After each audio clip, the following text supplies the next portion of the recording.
இறைவனுக்கு நம் நன்றியை அர்ப்பணிக்கவே வழிபடுகிறோம். பொதுவாக நம் வழிபாடு எதையாவது கடவுளிடம் கேட்பதாகவே இருக்கும். சில சமயங்களில் நாம் கேட்டது கிடைக்கும், சில சமயங்களில் அது நிறைவேறுவதில்லை.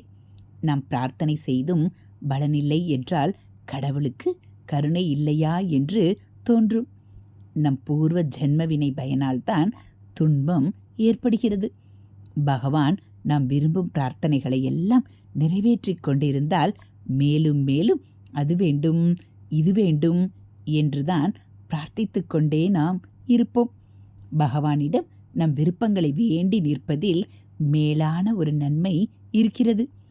ஆரம்பத்தில் நம் மனக்குறைகளை பகவானிடம் சொல்வதால் நமக்கு மன நிம்மதி உண்டாகிறது. நாம் சாமானியர்களாக இருக்கும் வரையில் நம் குறைகளை நிவர்த்திக்க பிரார்த்திப்பதும் வரங்களை வேண்டி கேட்பதிலும் தவறொன்றும் இல்லை. குடிமக்கள் செய்யும் பாவம் அரசனையும், மனைவி செய்யும் பாவம் கணவனையும், சிஷ்யனின் பாவம் குருவையும் அடையும். ஹரஹர சங்கர ஜெய ஜெய சங்கர, ஹரஹர சங்கர ஜெய ஜெய சங்கர.